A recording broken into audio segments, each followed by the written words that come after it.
Hello everyone, and welcome. I'm excited to introduce today's presentation on theoretical perspectives on sociology. This is the first slide, so I just want to give you a quick overview. We'll be exploring the main theories that help us understand society better. We'll look at different viewpoints, how they compare, and why they matter. So, let's get started and dive into the fascinating world of sociology.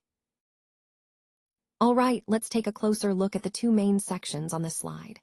First, we have the history of education in South Africa, or RSA, and how it has evolved over time. This part is crucial because it provides the context for understanding current educational practices and challenges. We'll explore key moments and shifts that have shaped the education system in our country. The second section focuses on the international perspective. By looking at how education has developed globally, we can identify trends, innovations, and challenges that might influence or be relevant to our local context. Connecting these two sections helps us see both the local and global picture, which is essential for a comprehensive understanding of education's history and future directions. Now, a quick note about upcoming deadlines. The assignment is due on the 23rd of April, 2026, and will be submitting via Turnitin. Also, the final draft of the exam needs to be ready by the 25th of May, 2026, at 9 a.m. These dates are important for keeping us on track. And finally, I want to remind everyone that we'll have some announcements later, so stay tuned. This slide sets the stage for the broader themes we'll be discussing today: how education has developed over time, both locally and internationally, and what that means for us moving forward. Sociology is essentially the study of society in relation to human behavior. It helps us understand how people interact with each other, the social systems that surround us, and even how our environment influences social life. It's about examining the social fabric that connects us all. One key aspect of sociology is looking at how human beings are socialized, meaning how they learn and internalize the norms, values, and roles through various institutions like family, schools, and places of worship. These institutions play a crucial role in shaping our social identity and behavior. When we talk about the roots of sociology, Auguste Comte is often called the father of the discipline. He lived from 1798 to 1857 and laid the foundation for studying society scientifically. Other important scholars include Karl Marx, Herbert Spencer, and Emil Durkheim, each contributing unique perspectives that enrich our understanding of social dynamics. Now, within sociology, there's a specific branch called sociology of education. This area focuses on how educational structures, processes, and practices work from a sociological point of view. It looks at how social patterns and social interactions happen within the education system and school communities, helping us understand how education influences society and vice versa. So, in essence, sociology helps us see the bigger picture of human social life, connecting individual behavior to larger social forces, which is really central to our overall theme today. Now, let's explore how assimilation and transmission of culture and tradition play a crucial role in education. Schools are responsible for passing down culture, social practices, and values that have become normalized in our society. For example, they teach us to follow rules, be punctual, respect gender norms, adhere to protocols, and value honesty. They also emphasize respect for others, caring for the environment, appreciating individual differences, and working effectively in teams. All of these help develop a sense of holistic well-being, which is vital for personal growth. Additionally, speaking English and following a dress code are part of this cultural transmission, especially in our increasingly interconnected world. Moving on, we also see the development of social patterns. In a world that's changing rapidly, it's important for us as a society to preserve our traditional values while also creating new social patterns. This balance helps us cultivate global citizenship, raising citizens who are aware of their social responsibilities, capable of solving problems, and contributing to economic development. It's about evolving socially while staying rooted in our core values. Lastly, education activates our constructive and creative forces. One of its key functions is to produce a skilled, innovative workforce. This means nurturing learners who possess practical vocational skills, think creatively and innovatively, and are adaptable to change. Such individuals can make positive contributions to society, understand human relations deeply, and help drive progress. All these elements come together to prepare us not just for personal success, but also for meaningful societal participation, aligning with the broader goal of education to build responsible, capable citizens. Let's talk about society first. Society is essentially a group of people who interact with each other, live in a specific area, and share a common culture. This shared culture helps shape how they behave and relate to one another. Now, culture is made up of the shared practices, values, beliefs, norms, and artifacts of that group. For example, the way people dress, the food they eat, or even their laws, all of these are part of their culture. Take ibheshu, for instance, which is a cultural practice specific to certain communities. It's a great example of how culture influences daily life. Moving on to socialization, this is the process through which individuals internalize the norms and ideologies of society. Basically, it's how we learn to behave in ways that are accepted and expected by our community. It's a continuous process of learning what's right or wrong, what's acceptable or not. When we talk about family, we're referring to the primary agent of socialization. Families teach us the basics: respect, gender norms, and understanding right from wrong. It's the foundation of how we start to understand our society. Then there's school, which plays a vital role as well, what we call secondary socialization. Schools reinforce rules, discipline, and social expectations, helping us adapt to broader societal norms beyond the family. In summary, all these elements, society, culture, socialization, family, and school, are interconnected. They shape who we are and how we navigate the world around us, fitting into the bigger picture of understanding social behavior and societal structure. Now, let's move on to slide 6, where we focus on sexuality. When we talk about sexuality, we're referring to a person's identity in relation to their sexual attraction. This includes sexual orientation, which can be heterosexual, homosexual, or other identities within the LGBTQI+ spectrum. It's important to recognize that sexuality is a fundamental aspect of who we are and how we relate to others. Understanding these different orientations helps us appreciate the diversity within our societies. It also reminds us that everyone's experience is unique and valid. So, in essence, sexuality is about how we find connection and attraction, shaping our personal identities and relationships. Founded by Durkheim and Parsons in the late 1800s and early 1900s, this perspective is built on the scientific understanding of homeostasis.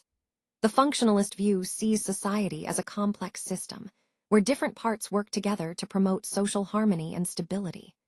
To achieve this harmony, it's important that people are assigned different roles in society, and these roles should complement each other without overlapping. Institutions play a key part here by socializing individuals into the mainstream society, transmitting core values that help maintain social order and control. These core values are generally in line with a universal understanding, which helps serve the needs of society overall.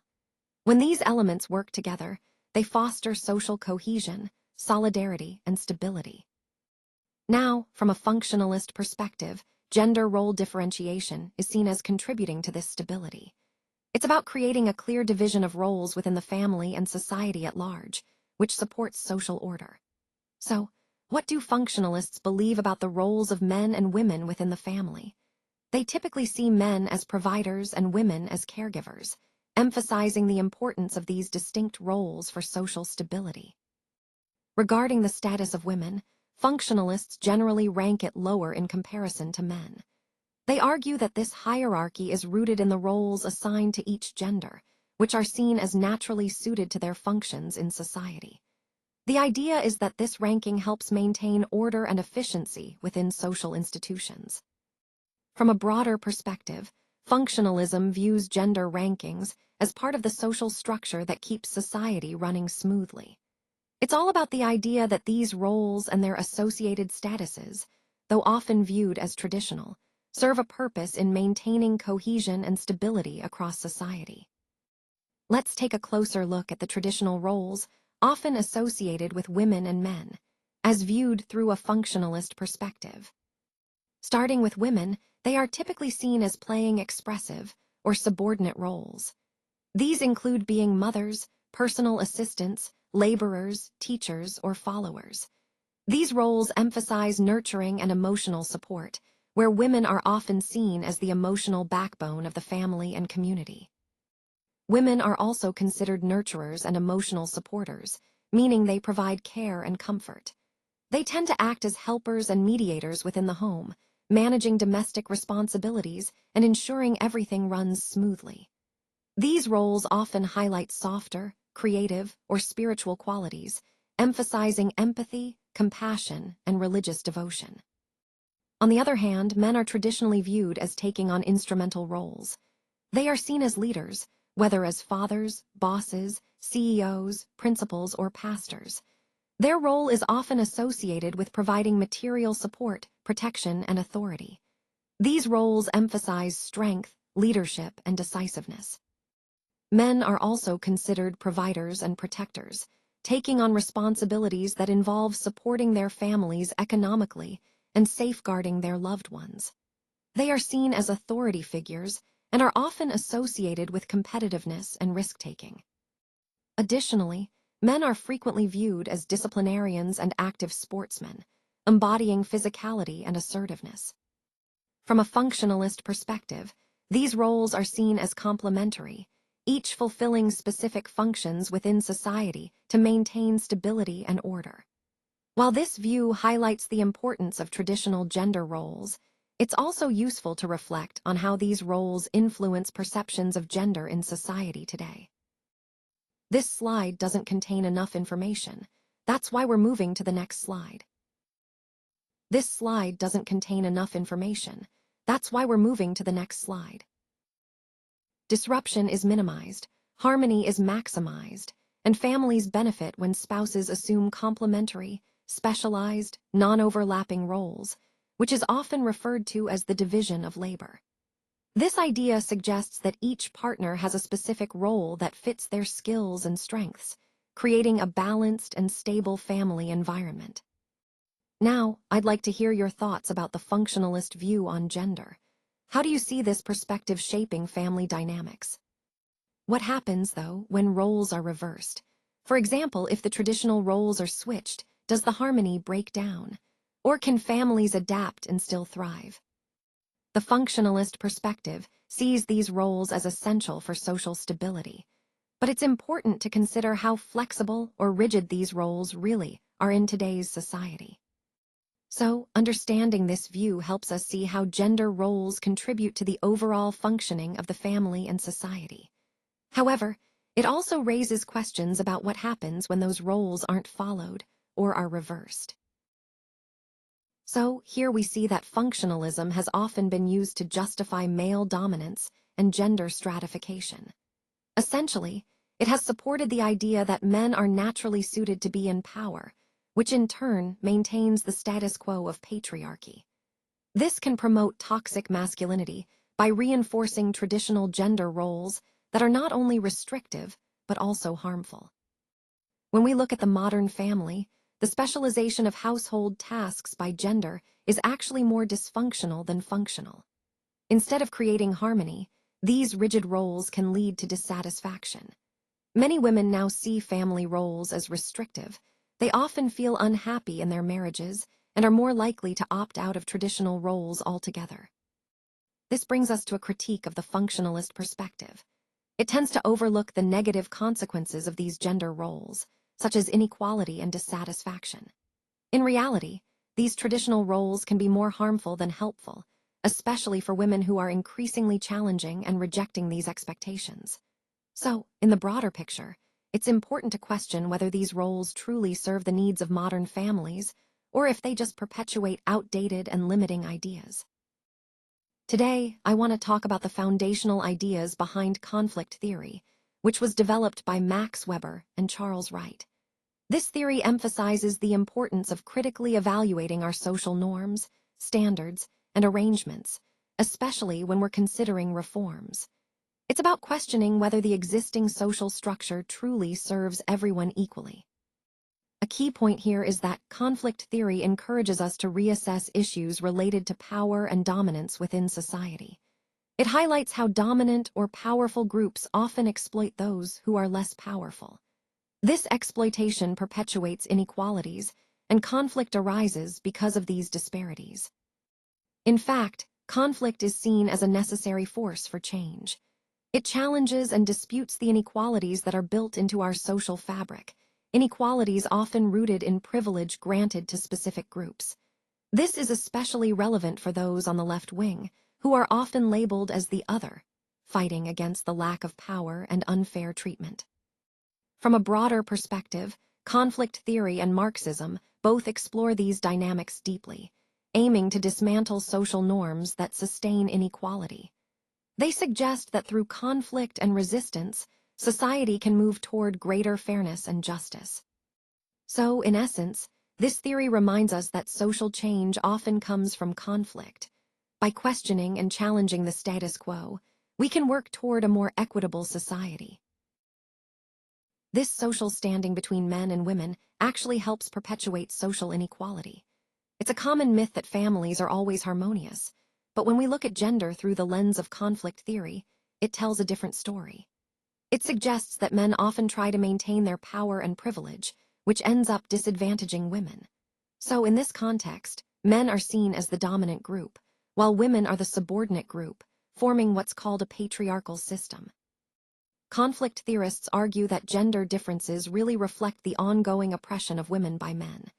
If you think about it, men tend to have more social control, whether that's in terms of authority, decision-making, or even access to resources, compared to women. Male domination manifests in many ways, including disparities like salary gaps. Even when men and women hold the same positions, men tend to earn higher salaries. From a conflict perspective, gender isn't just about individual differences, it's about power struggles. These differences reveal how social control is unevenly distributed, with men maintaining dominance over women. So, understanding gender through this lens helps us see the broader system of inequality that's built into our society. So, what this slide is pointing out is that often, there's a tendency to dismiss the consensus that exists between wives and husbands when it comes to how they share household tasks. In many cases, both men and women might actually be okay with the current ranking system within the household, even if it appears to be unequal from an outside perspective. But there's a broader implication here. This system can reinforce the idea that men, as a group, are consciously organized to keep women in subordinate positions. It perpetuates this notion that gender roles are actively maintained by male groups to maintain inequality. However, it's important to recognize that this perspective tends to take a broad lens and may ignore individual experiences. Not everyone's experience fits neatly into this framework, and individual stories can reveal much more nuance. This critique is also rooted in conflict theory, which often sees gender inequality as a result of ongoing power struggles. But it's worth questioning this view, because it can oversimplify complex social dynamics and overlook how individuals navigate and sometimes challenge these roles. So, in the context of our overall theme, this slide encourages us to think critically about the ways societal structures and personal experiences intersect, and to understand that the reality of household task division isn't always as straightforward as it might seem from a broad theoretical perspective. Let's look at some examples of conflict theory in action. Conflict theory, as many of you know, focuses on the idea that society is structured in ways that benefit some groups at the expense of others. For instance, consider issues like wealth inequality. The wealthy hold a lot of power, and this power often influences laws and policies to protect their interests. Meanwhile, those with less resources struggle to have their voices heard. Another example is the ongoing struggle for workers' rights. Historically, workers have organized to challenge unfair labor practices and advocate for better wages and conditions. This conflict between workers and employers highlights how economic disparities shape social dynamics. We can also see conflict theory at play in discussions about race and ethnicity. Racial inequalities often stem from systemic structures that privilege one group over another, leading to ongoing social tensions and disparities. Overall, these examples show how conflict theory helps us understand the persistent inequalities and power struggles that shape our society. Recognizing these dynamics is crucial as we work toward creating a more equitable social structure. Founded by Max Weber and George Mead, the perspective of symbolic interactionism emphasizes how people respond to symbols or situations based on the meanings they assign to them. These meanings aren't just random. They are socially created and normalized through our interactions with others. What's really interesting is that we internalize these meanings over time, accepting certain symbols as significant and acting accordingly. So, when we see a symbol, like a gesture or a sign, we react to it based on what it currently means to us, which has been shaped by our social context. This perspective helps us understand that our behavior isn't just driven by personal motives, but is deeply influenced by the shared symbols and meanings we have internalized through ongoing social interactions. It's a powerful way to see how our social reality is constructed and maintained through these symbolic exchanges. Let's take a moment to focus on symbols. Symbols are powerful tools in communication because they can convey complex ideas quickly and universally.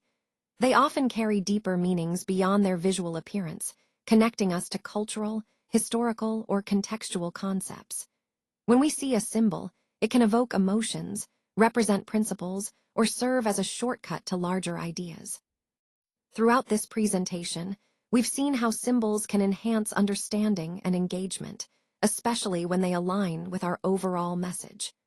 Recognizing and effectively using symbols can make our communication more impactful and memorable.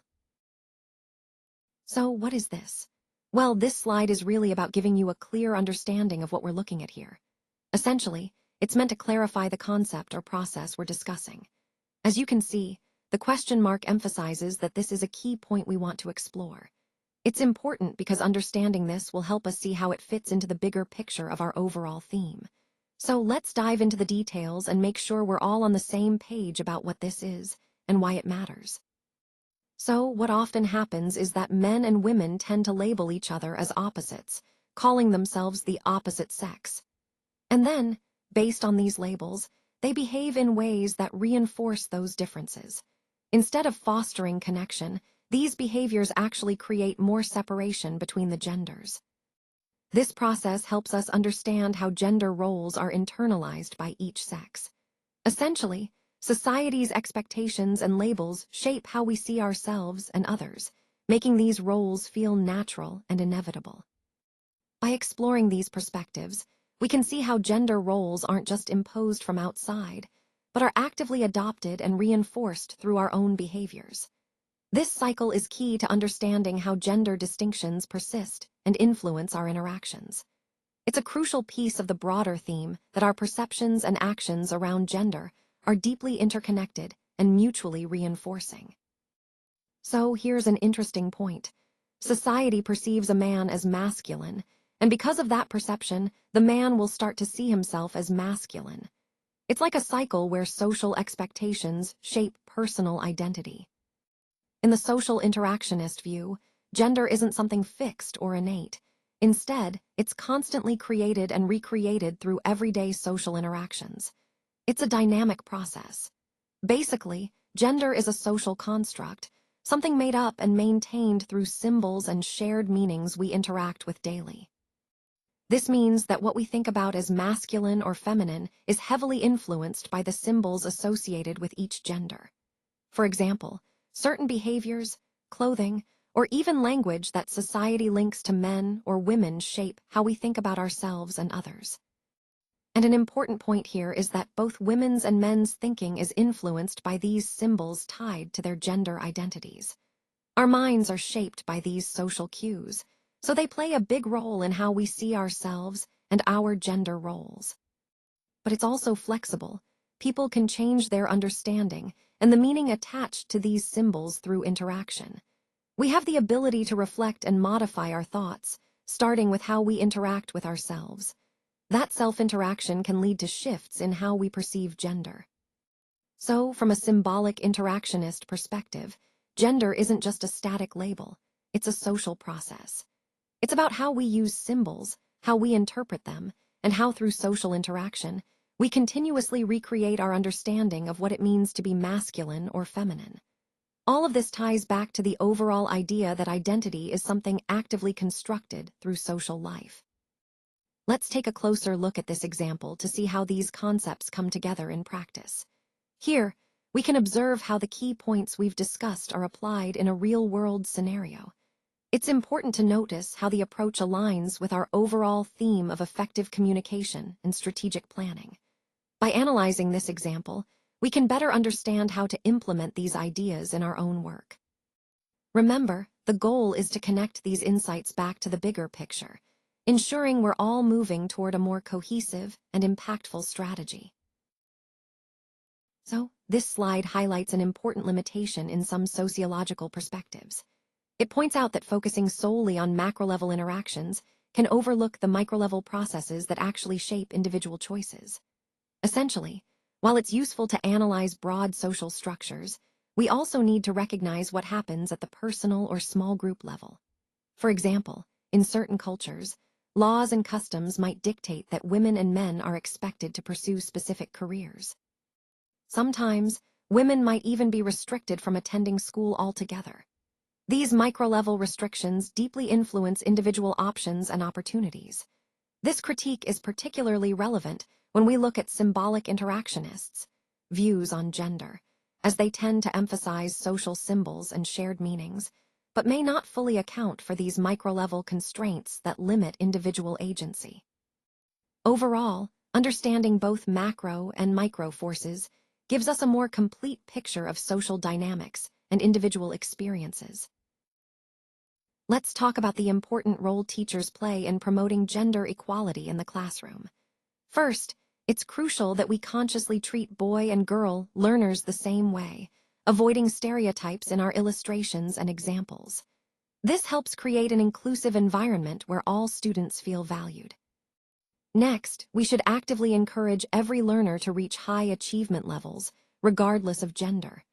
By doing so, we send a clear message that success is possible for everyone. Developing gender-neutral language is also key. Using words and phrases that don't favor one gender over another helps break down biases and promotes fairness. Additionally, it's beneficial to use positive examples that feature both men and women, showing students that both genders can be strong, capable, and successful. Overall, as teachers, we have a significant role in addressing gender issues. Our attitudes, language, and examples influence how students perceive gender roles, so being mindful of these aspects can help shape a more equitable society. This connects directly to our broader goal of fostering an inclusive, respectful learning environment for all. Let's consider how teachers can create an inclusive and balanced classroom environment. One key aspect is integrating both boys and girls in the seating arrangements and during group work activities. This approach helps promote equality and encourages positive interactions between all students. Additionally, when it comes to career counseling, teachers should expose learners to a wide range of possibilities without discriminating based on gender. For example, both boys and girls should be encouraged and inspired to pursue careers like pilots or nurses, breaking down traditional stereotypes. It's also important to remember that teachers play a crucial role in helping both boys and girls develop as well-rounded individuals. According to Rayapral, 2010, teachers should enable students to grow as good-thinking and feeling individuals, meaning they should nurture both their cognitive skills and emotional intelligence. Overall, the role of teachers extends beyond academics. It's about fostering an environment where every student feels valued and empowered to explore their potential, regardless of gender. Now, let's take a moment to clarify what we mean by social stratification. Essentially, it's the way society ranks people in a hierarchy based on factors like wealth, power, and prestige. This hierarchy influences many aspects of our lives, including access to resources and opportunities. Next, it's important to distinguish between gender and sex. Sex refers to the biological differences we're born with, like chromosomes and reproductive organs. Gender, on the other hand, is more about the social and cultural roles, behaviors, and expectations that society considers appropriate for men and women. When we look at society through a functionalist lens, they see social structures as necessary for stability. They believe that gender roles, for example, help maintain social order by assigning specific roles that contribute to the functioning of society. Historically, male dominance has been maintained through various social institutions, like family, education, and the workplace, where power and authority tend to be concentrated in men. This has been reinforced over the years through cultural norms and laws that favor male authority. Conflict theorists, however, view gender as a site of inequality and struggle. They argue that gender roles serve to perpetuate power imbalances, benefiting men at the expense of women, and that social change is necessary to address these injustices. Now, what do men symbolize in our society? Often, they symbolize strength, authority, and independence, traits that are highly valued. For women, the symbols tend to revolve around nurturing, beauty, and compliance, traits that reflect traditional expectations. Turning to socialization, the primary system of socialization usually occurs within the family. It's the first environment where we learn norms, values, and behaviors through interactions with parents and caregivers. This process sets the foundation for our understanding of gender roles and societal expectations. To recap, today we've explored how social stratification influences our lives, the differences between gender and sex, and how different sociological perspectives interpret gender roles and inequalities. Understanding these concepts helps us see the broader patterns shaping society and encourages us to think critically about change. This slide doesn't contain enough information. That's why we're moving to the next slide. This slide doesn't contain enough information. That's why we're moving to the next slide.